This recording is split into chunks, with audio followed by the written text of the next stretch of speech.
The day of walking in the garden had come, but she never came to the garden without her nanny, so she had to send someone to call the old lady to comfort and caress her, telling her, "I want to walk in the garden, to see wonderful palaces, enjoy sweet fruits and rest among fragrant flowers. Please obey." The old lady answered. Her heart was filled with joy, but she still tried to hide it. "Let the old man go home and change clothes first. Go home, but Dawn and number 39. Be late and come back here right away." The princess answered. The old woman left the palace, went to Taghi al-Muluk and said to him, "Prepare immediately, put on your best clothes and go immediately to the garden. There, make an agreement with the old gardener to hide in the nearest place." "Yes," answered Taghi al-Muluk. After agreeing with the prince about the secret signs, the old woman went home to change clothes and returned to Princess Xit at Dunhia. Immediately after that, the vizier and adaks dressed Taghi al-Muluk in the most luxurious clothes only for royalty worth over 5,000 gold coins, put on him a gold belt studded with precious stones, and then the three of them went to the royal garden. They saw the old gardener next to the entrance gate. He hurried out to welcome them, respectfully greeted them, then opened the gate to invite them to walk in the garden, because he did not know that today the princess was also coming to the garden. Less than an hour later, there was suddenly a noise from the servants and maids. They entered the garden through a secret passage. As soon as he saw them, the old gardener immediately ran to Taghi al-Muluk. "Sir," he said, "what should we do now? Princess Xit at Dunhia will die here. And quat. Dawn and number 39. Worry, sir, and quat," replied Taghi al-Muluk, and quat. "I will hide somewhere in the garden." And quat. After telling him to hide in the most private place, the old man left. When the princess, escorted by her servants, maids and servants, had entered the garden, the old nurse said to her, "Mistress, I want to tell you what has made your heart. She must be sad.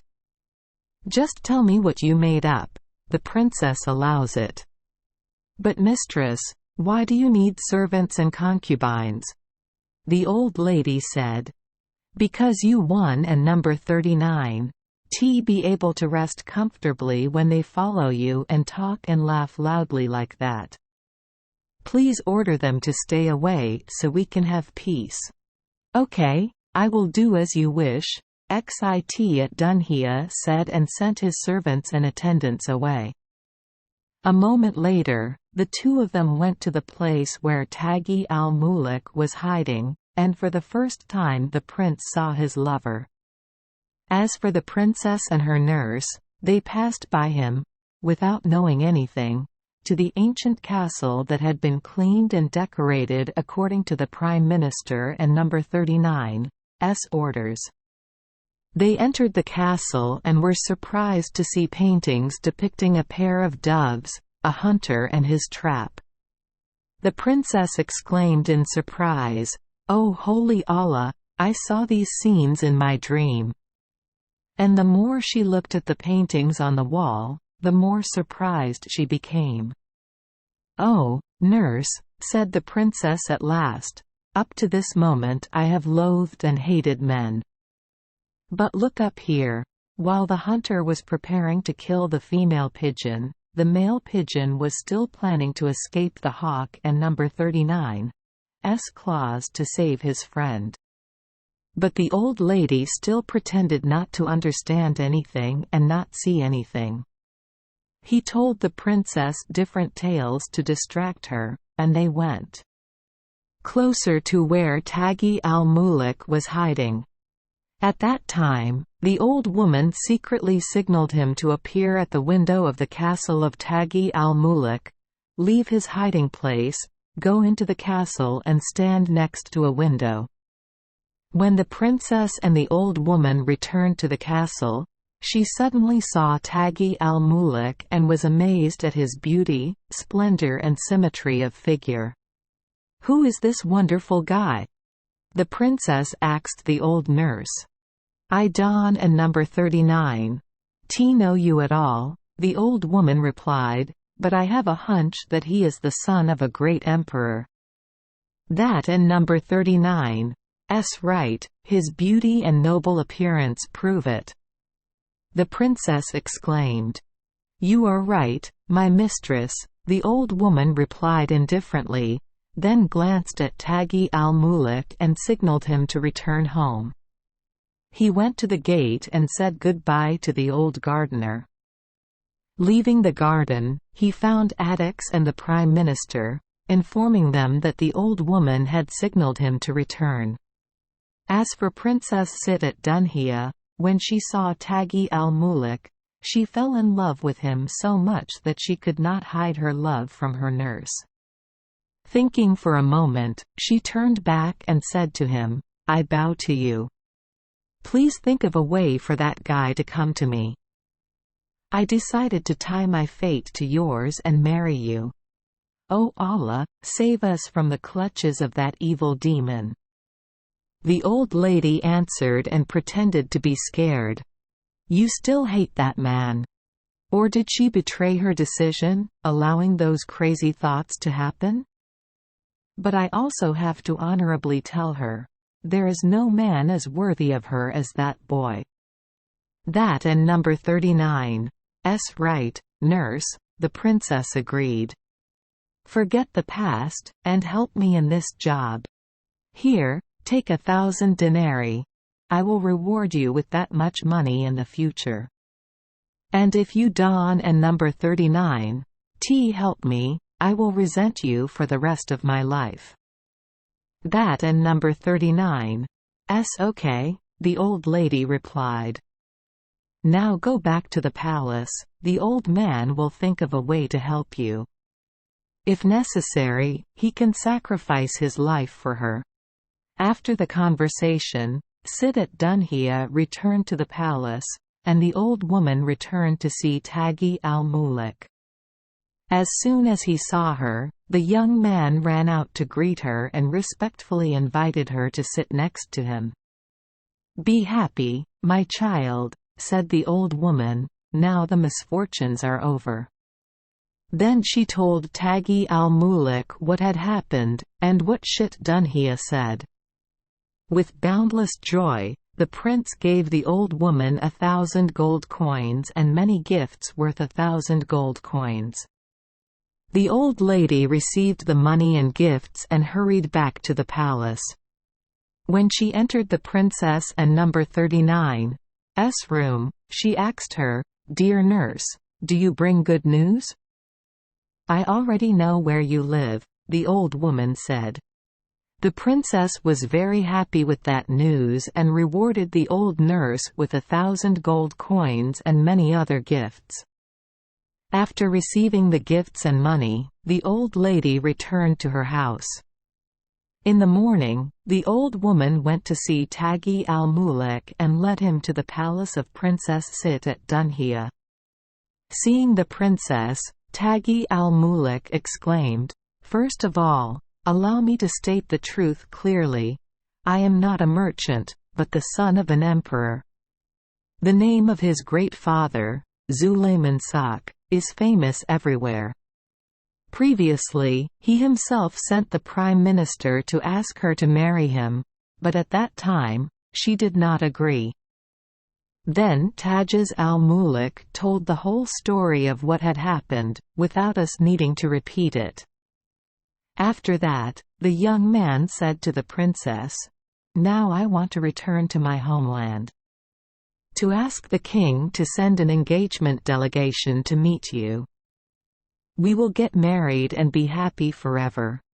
Having finished speaking, the princess was overjoyed, because everything had happened exactly as she wished.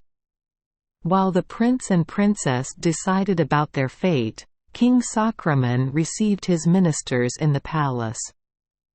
At that time, The boss of the goldsmiths of Camphor Island came to see him and offered him a casket. Opening the casket, he took out a necklace made of precious stones, worth 1,000 gold coins, a bracelet that no other kings had ever had.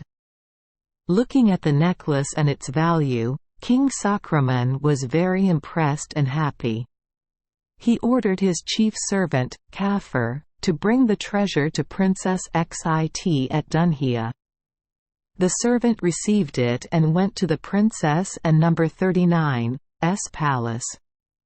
Entering her room, he saw Princess Xit at Dunhia sitting and talking to a strange guy. The servant was surprised and scared, not daring to enter, and quickly turned back to see the king. "Have you given the necklace to the princess yet?" King Sakraman asks. "Your Majesty, not yet." The servant replied with a pale face. "Here is the rosary, please take it and forgive me because I cannot hide anything. When I entered the palace to meet the princess, I saw a handsome young man sitting in her place and they were passionately chatting. The king was furious and ordered both of them to be brought immediately. When the young man and the young woman appeared before him, his anger increased, so he walked up and down the palace, and then ordered Taghi al-Muluk to be beheaded. At that time, the princess knelt down at her father and number 39's feet, forcing him to relax more to understand the situation. He asked his daughter, "Please explain to me what happened?"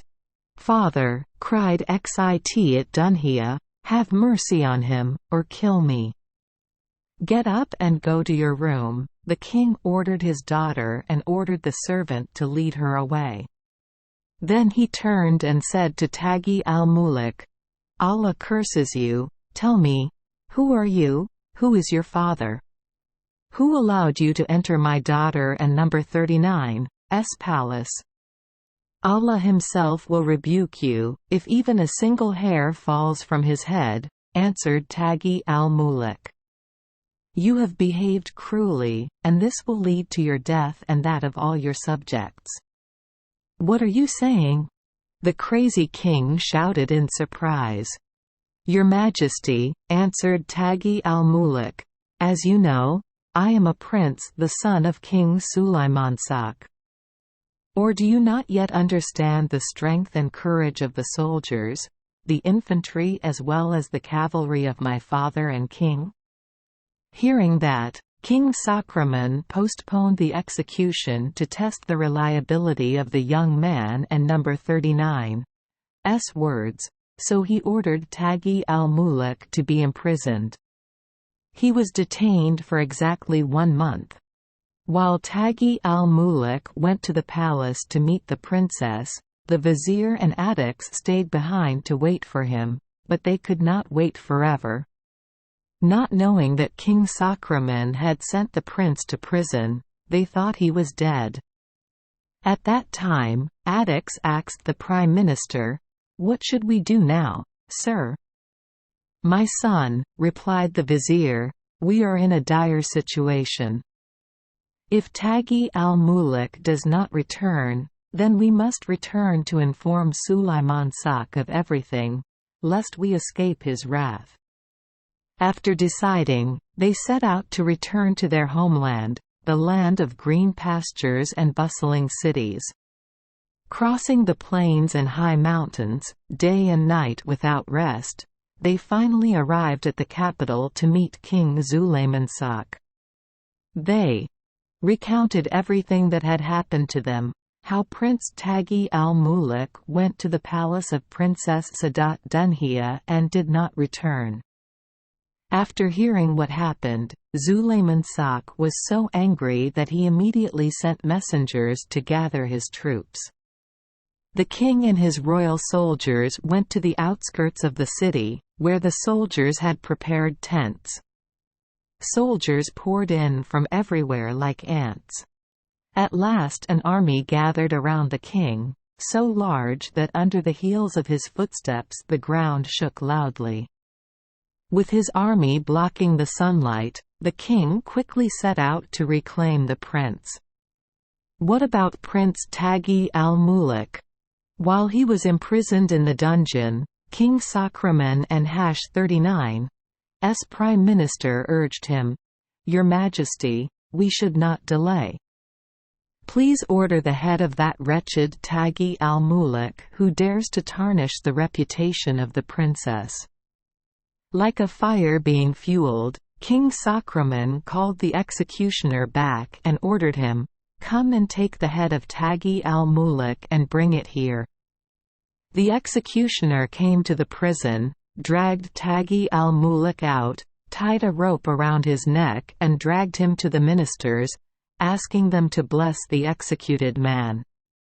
Seeing that the executioner was slow, King Sakraman angrily shouted, "If you delay taking that bastard and number 39's head, I will order your head to be cut off immediately." Immediately the executioner picked up his sword and raised it to behead Taghi al-Muluk. But at that same moment, a loud scream rang out from outside the city. The merchants hastily slammed the doors. Hearing something strange, the king ordered the executioner to temporarily stop, and sent someone to see what was happening out there. A moment later, the soldiers returned to inform the king, "Your Majesty, the capital is filled with countless soldiers. They are rolling like waves in the ocean.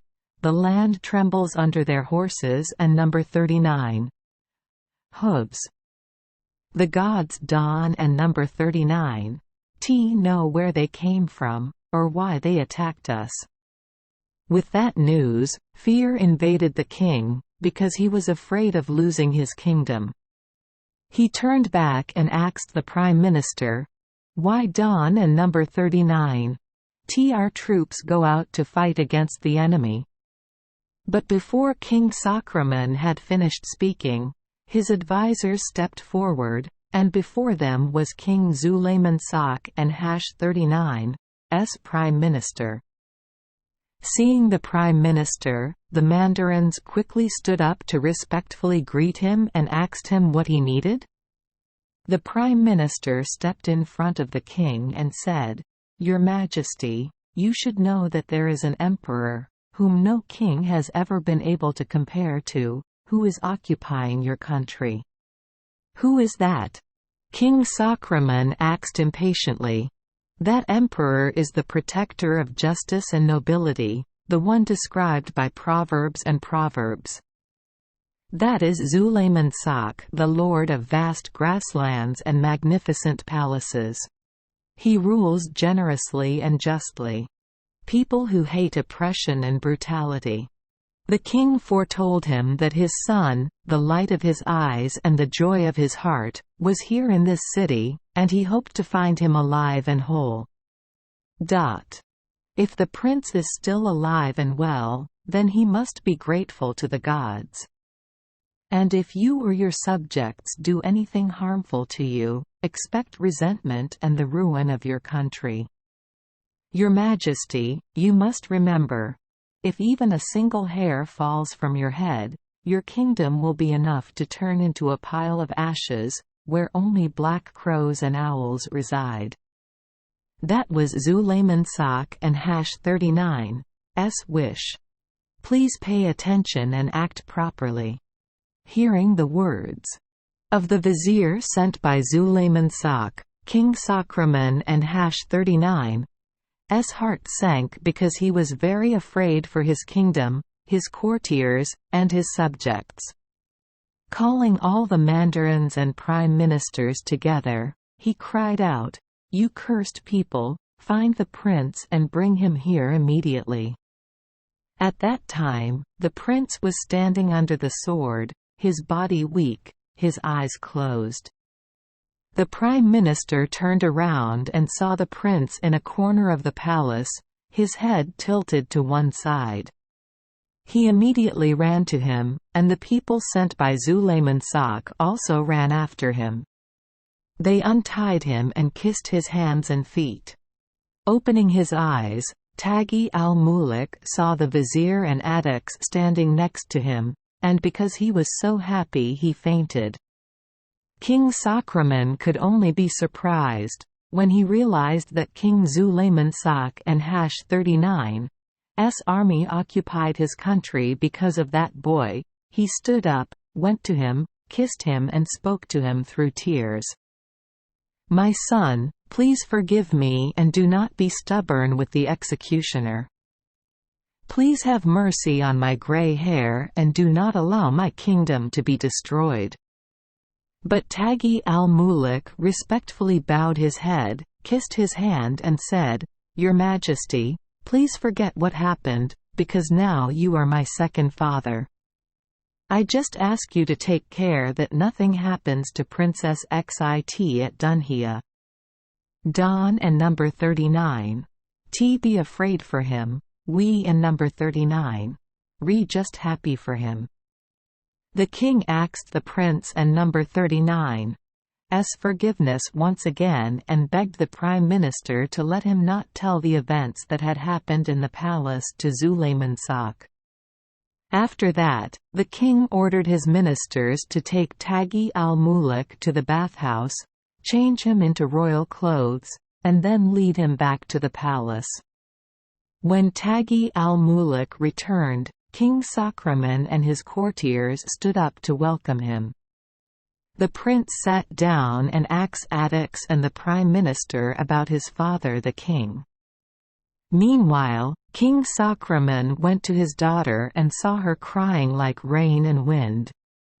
Holding the sword and pointing the tip at her heart, Princess Xit at Dunhia cried out in pain, "I will end my life immediately. I Don and number 39. T need to live after my lover has died." Seeing that, the king begged, "Don and number 39.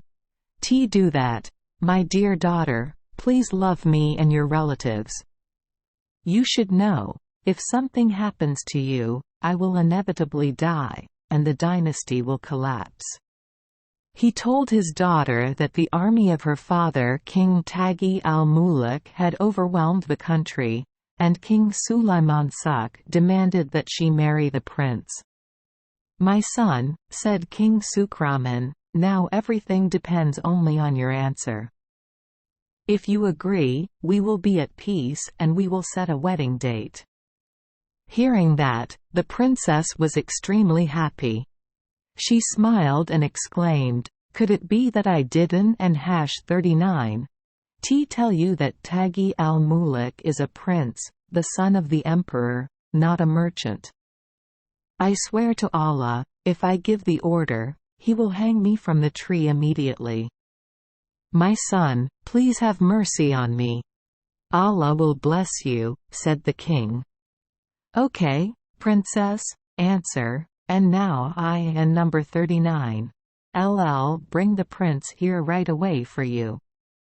"Okay," said King Sakraman and hastily returned to Taghi al-Muluk and conveyed to him the princess and number 39's request. Taghi al-Muluk immediately stood up and went with the king to meet his lover. When they entered the room, the princess ran to the prince and cried, "Oh prince, I almost went crazy fearing for your life." Then she turned to her father and said, "Dear father, have you met anyone more wonderful, noble and humble than Taghi al-Muluk? Because he is a prince, a free and noble man of a glorious lineage from ancient times." Leaving the princess and the prince behind to chat, King Sakraman returned to the palace with the prime minister and King Sulayman Shah and #39's messengers, and told them, "Please return to your king and inform him. The prince is still alive, healthy and very happy." They returned and told everything to King Sulayman Shah. King Sakraman hurriedly prepared for Sulayman Shah and #39's reception, preparing a feast of wine and food for the king and number 39's army, including fruits and other dishes. After everything was carefully prepared, King Sakraman set out in the escort of 100 horsemen, 100 camel-riding warriors, 100 infantry, 100 servants and 100 maids. The city walked towards the tent. Their arrival was reported to Sulayman Sak. He stood up and together with his courtiers went out to welcome the guests. Sulayman Sak welcomed King Sakraman with the greatest solemnity, and invited him into his tent, sat on the throne next to him, and conversed with him. After that, the two kings and guests ate and drank well. When Taghi al-Muluk entered in beautiful clothes, the father king stood up and hugged and kissed his son. The mandarins also respectfully stood up. After inviting the prince to sit in a seat of honor, they visited him thoroughly and after agreeing on specific matters and setting a favorable time, Sulayman Sak said to King Sakraman, "I want to make love and the loyalty of Prince Taghi al-Muluk to his daughter, Princess Satat Dunhiya.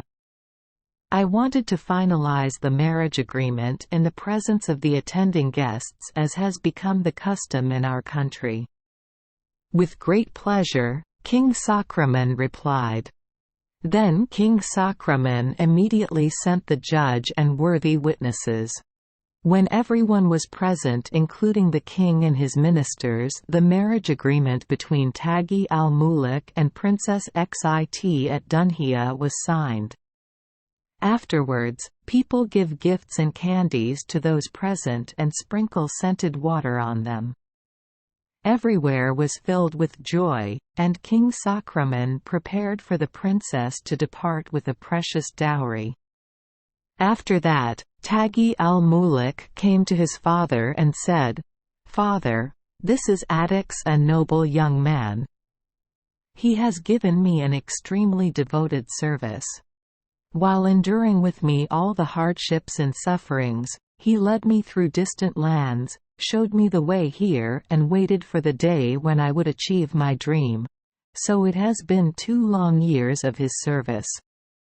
To serve my children, I have to be far away from my homeland and my old mother.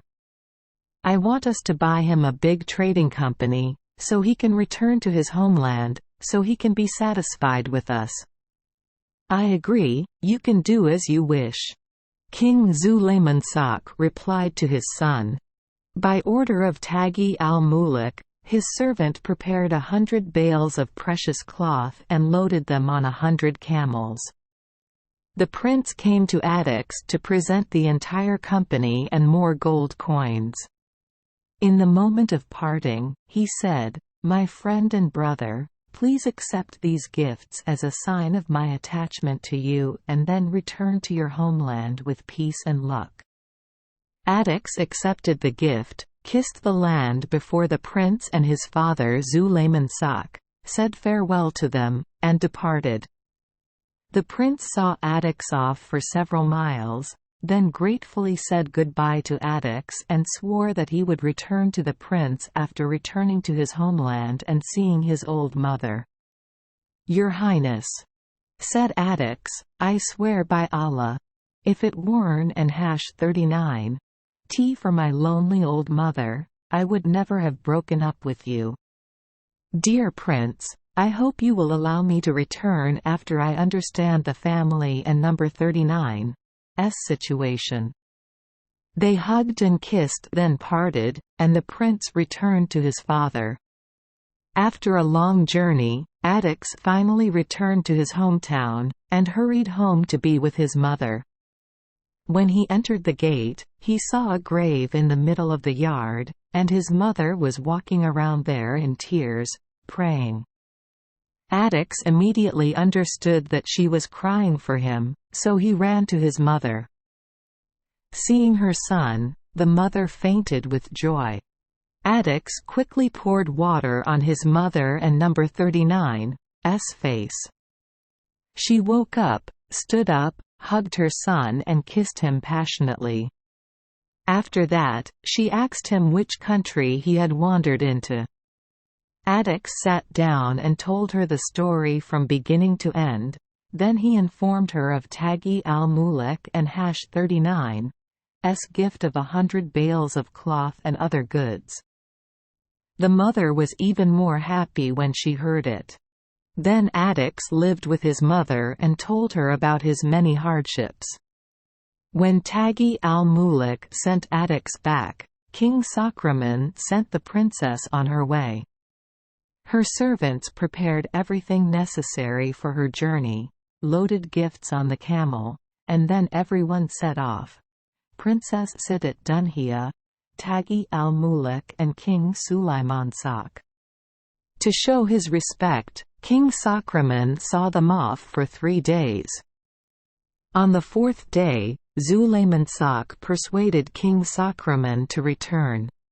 The guests continued their journey, day and night without stopping, passing through many deserts and mountains, many rivers and plains, and finally they reached the capital. When they learned that the king, the prince and his young wife were coming, the people of the capital were very happy. They decorated the streets and organized a grand reception. King Sulaiman Sak sat on the throne again, letting Taghi al-Muluk sit next to him. On the occasion of their happy return, they bestowed many gifts on the poor, and released prisoners from captivity. After that, the king ordered a grand banquet to be held for a whole month for musicians to play and singers to sing the best songs. At the end of the festival, receiving the blessings of his father and queen, Taghi al-Muluk came with his beloved wife, to enjoy love and pleasure. They lived happily and in harmony like that, as long as Allah allowed. Run out of. Thank you for joining us for today's fairy tale. We hope these stories bring joy and meaning to your day. If you love our channel, please hit the subscribe button so you won't miss any exciting tales. Wishing you a good night and sweet dreams. See you in the next story.